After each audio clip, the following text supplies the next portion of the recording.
Good morning, dear students. Today, this lecture we will discuss about the area of a triangle in class 12th mathematics, chapter number 4, that is determinant. The exercise 4.3 that totally depend on the area of a triangle. In previous classes, जैसे कि आपके 9th थी, 10th थी, 11th थी, उन सब में हमने एरिया ऑफ ट्राइंगल डिस्कस किया था, फाइंड भी किया था. बेसिकली जो हमारे पास 9th में आता था एरिया ऑफ ट्राइंगल, वो क्या होता था? Half into base into its corresponding height, that is the required area of a triangle, है ना. ऐसा होता था नॉर्मली. या फिर टाइप्स ऑफ ट्राइंगल के बेसिस पे हम एरिया ऑफ ट्राइंगल फाइंड करते थे. जैसे टाइप्स ऑफ ट्राइंगल, जैसे एंगल की बेसिस पे, साइड की बेसिस पे. इक्विलेटरल है तो √3/4 साइड स्क्वायर हम लेते थे, है ना. आइसोसेल्स है तो उसका हम b/4 √4 square minus b square, where a represent the same side and b represent the different side in case of isosceles triangle and scalene triangle. और स्केलन में क्या था आपका कि हीरोन्स फॉर्मूला जो आपका 9th में आता था. तो हम डिफरेंट मेथड से, या फिर हीरोन्स फॉर्मूला जो एरिया का था, लेकिन उससे पहले जो स्केलन ट्राइंगल थी उसका एरिया हम उसको डिवाइड करके या फिर 2 ट्राइंगल्स का निकाल के जैसे तैसे करके हम एरिया निकालते थे 9th क्लास में. फिर हमारे पास 10th में आया. कब? ये तो डिपेंड करता जब आपकी ट्राइंगल की साइड्स दी हों, बेस है उसी कॉरस्पॉन्डिंग हाइट है, तो हम एरिया बेसिकली ट्राइंगल का निकालते थे.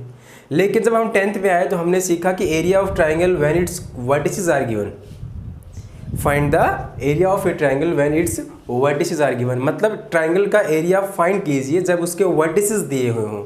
तो आपने सीखा होगा 10th की कोऑर्डिनेट ज्योमेट्री में, जो 2 डायमेंशनल ज्योमेट्री थी आपकी. मान लीजिए कि ये आपकी कोई ट्राइंगल है ABC, ठीक है. इसके 3 वर्टिसेस आपको दिए गए हैं. कौन कौन से? First one is x1 y1, second is x2 y2 and third one बेटा x3 एंड y3, ठीक है. Then area of this required triangle ABC, area of triangle, this a symbol of triangle ABC, that equal to आप क्या लिखते थे? Half of x1 y2 minus y3 plus x2 y3 minus y1 plus x3 that is y1 minus y2. ये आपका triangle का area आता था. कब? जब आप इसके कोऑर्डिनेट को दिए हुए क्वेश्चन के अकॉर्डिंग पुट करते थे. ये था आपका 10th में. 11th में भी ये यूज़ करते हैं. बेसिकली जब वर्टिसेस किसी ट्राइंगल के दिए हुए होते हैं तो हम यही फॉर्मेट यूज़ करते हैं. But now in class 12th mathematics, in case of determinant, when we find the area of a triangle using that a particular method, and that particular method is what? Determinant method. कौन सा मेथड? Determinant method. Determinant method क्या कहता है कि मान लीजिए आपके पास कोई ट्राइंगल यही है ABC whose vertices are given x1 y1 x2 y2 and x3 y3. then area of this triangle ABC, इस ट्राइंगल का जो एरिया होगा that is half of indeterminate form. क्या? the vertices, write down x1 y1 x2 y2 and x3 y3 1 1 1. This is the system to find the area of a triangle by which method? Determinant method. Look at the board please. ये जो आपका third जो column है इसमें क्या है? 1 1 1. ध्यान रहे इसको आप 0 0 0 मत कर देना. ये फॉर्मेट आपका यूज़ होने वाला है in case of determinant when we find the area of a triangle whose vertices are given, that is what? Half of x1 y1 1 x2 y2 1 x3 y3 1. When we expand this determinant then we find the area of a triangle.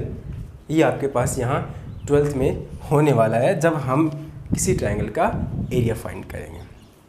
चलिए, basically आपके पास area आ गया.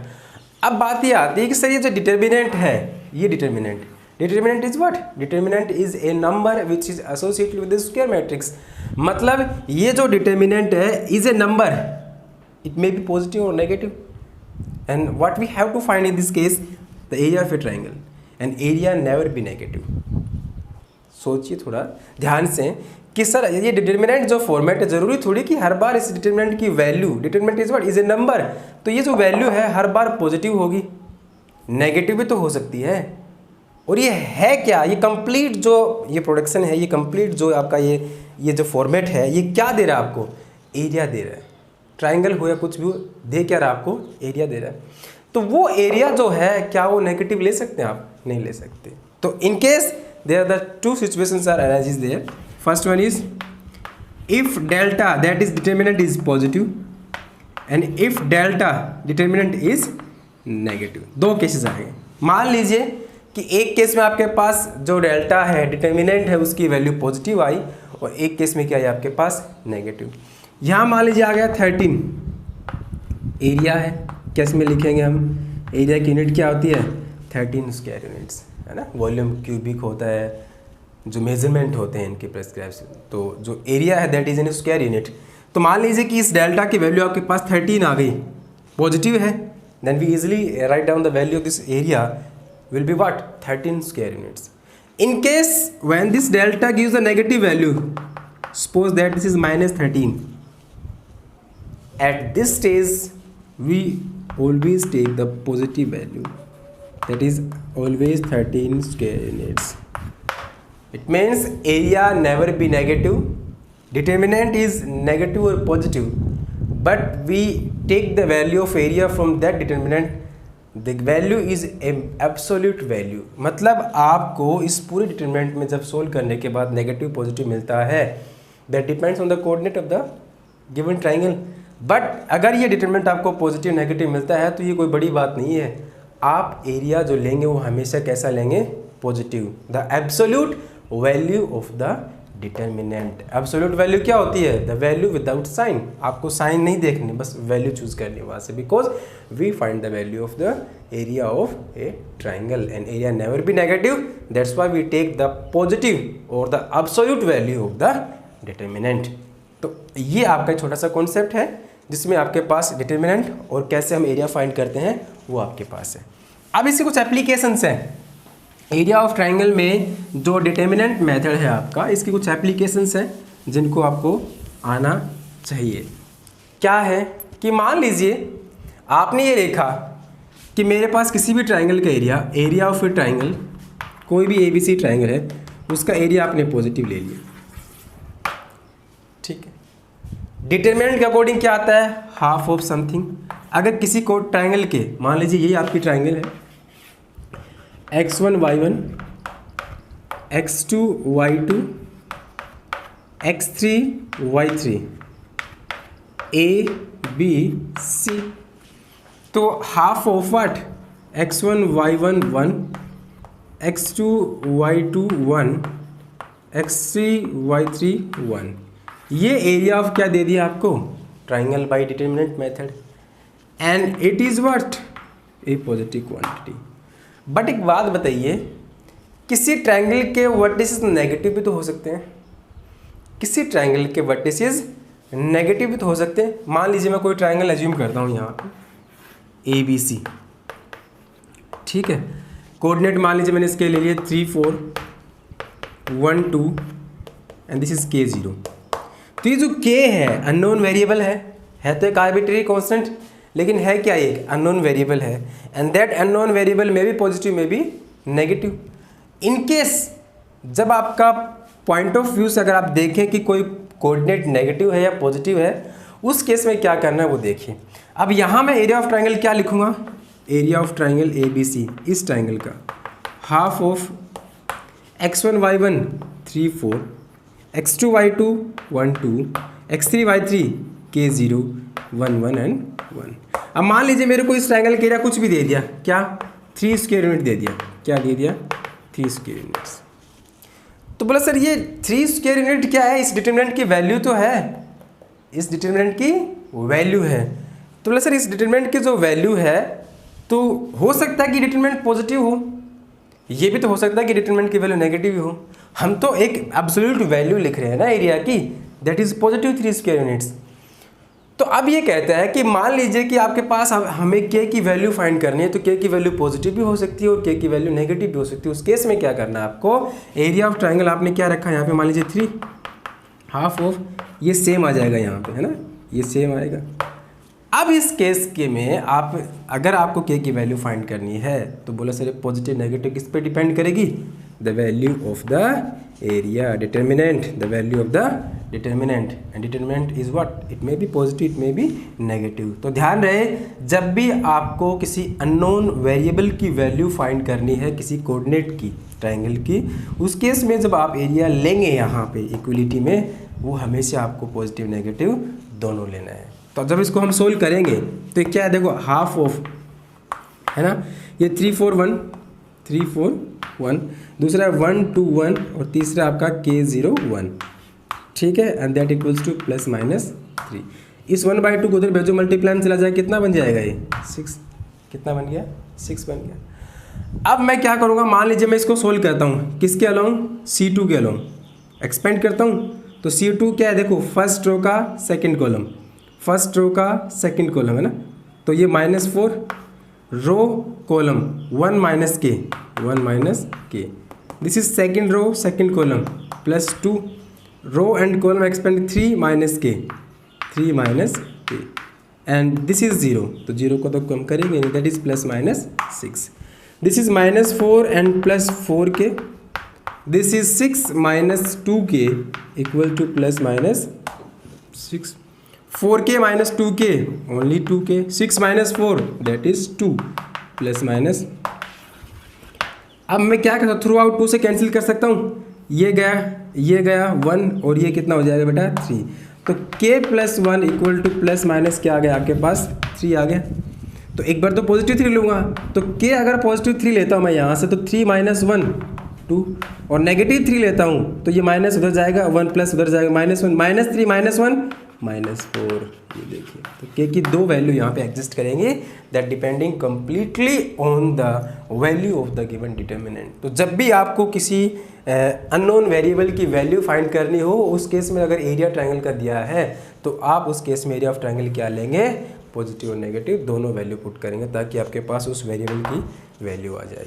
And the last application, मान लीजिए कि आप basically क्या लिखते हैं, एरिया ऑफ ट्रायंगल जब उसके कोऑर्डिनेट दिए हैं वही सब क्या x1 y1, मान लीजिए किसी ट्रायंगल के कोऑर्डिनेट हैं आपके पास, ठीक है, एक ट्रायंगल आपके पास है ABC,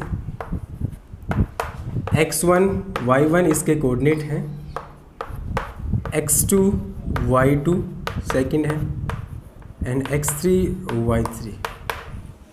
तो आप इसका एरिया क्या लिखते हैं बेटा, एरिया ऑफ ट्रायंगल ABC क्या लिखते हैं, half of that is x1 y1 x2 y2 x3 y3 1 1 and 1. लिखते कि नहीं लिखते. अब बोला सर मान लीजिए कि ये पॉइंट्स कोलिनियर हों, 10th वाला कॉन्सेप्ट याद कीजिए, if the points of collinear find the value of this something. तो जब पॉइंट कोलिनियर होते हैं it means they are lie on a single line, वो सभी पॉइंट किस पे आ जाएंगे, एक ही लाइन पे. मतलब ये है कि अगर ये सभी पॉइंट आपके पास ये दिए गए हों कि द 3 वर्टिसेस आर कोलिनियर, है ना, अगर आपको दे दिया जाए if the given points are collinear, then अगर गिवन पॉइंट्स कोलिनियर हो तो वैसे अगर दिए हुए पॉइंट कोलिनियर है, मान लीजिए ए पॉइंट आपका ये B है, ये C है, A क्या था आपका x1 y1, B क्या था x2 y2 और C क्या था आपका बेटा x3 y3. Then area of triangle ABC. तो बोले सर सीधी सी बात है, ट्राइंगल तो बनी नहीं, if the points are collinear they are on line single line and they doesn't form any triangle. तो यहाँ पे ट्राइंगल नहीं बनी, तो एरिया ऑफ ट्राइंगल क्या हो जाएगा बेटा 0. एरिया ऑफ ट्राइंगल क्या हो जाएगा 0. Area of triangle determinant method से क्या लिखते हैं आप, x1 y1 x2 y2 x3 y3, this is 1 1 and 1 that equal to 0. ये हाफ उधर जाएगा तो भी क्या बन जाएगा 0. This is the method when the points are collinear. अब इसके एप्लीकेशन इसके अंदर से और निकल के आती है सब एप्लीकेशन. वो क्या है कि मान लीजिए कि आपको 2 पॉइंट दे दे कोई और आपसे पूछे कि इन 2 पॉइंट से पास होने वाली किसी लाइन की इक्वेशन आप लिखिए. क्या कहें कि आपको ये कोई 2 पॉइंट हम दे रहे हैं और इन दोनों पॉइंट से पास होने वाली आप इक्वेशन लिखिए. तो 2 पॉइंट किसी स्ट्रेट लाइन पे हैं, तो एक लाइन पे कितने पॉइंट होते हैं, इनफाइनाइट नंबर ऑफ पॉइंट्स. मान लीजिए उसी लाइन पे कोई C पॉइंट है और उसके हमने कोऑर्डिनेट क्या ले ली बेटा xy. तो according to the rule of triangle if the points are collinear, देखो तीनों में पॉइंट एक ही लाइन पे है ना, तो एरिया ऑफ ट्राइंगल क्या हो जाएगा 0। तो बोला सर एरिया ऑफ ट्राइंगल 0 होगा, उस केस में तो सी के कोऑर्डिनेट है एक्स वाई, ये x3 y3 क्या बन जाएंगे एक्स वाई। और जैसे आप इसको 0 के इक्वल रखोगे then you find a linear equation in 2 variable and that linear equation will represent the equation of this line.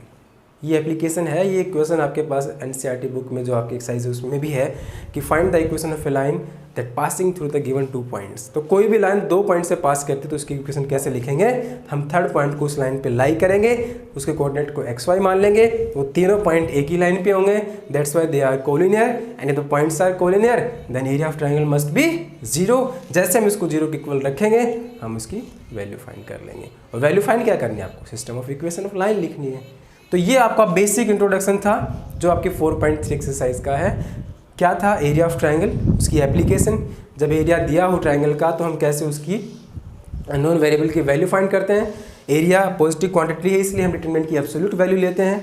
उसके बाद पॉइंट्स कोलिनियर होते तो कैसे हम उसको फाइंड करते हैं, और या फिर अननोन वेरिएबल की वैल्यू हम कैसे वैल्यू निकालते हैं। तो ये आपका complete basic introduction of exercise 4.3। In the next video we will continue with the exercise 4.3 and its question that totally depend on area of a triangle. Thank you. Have a nice day.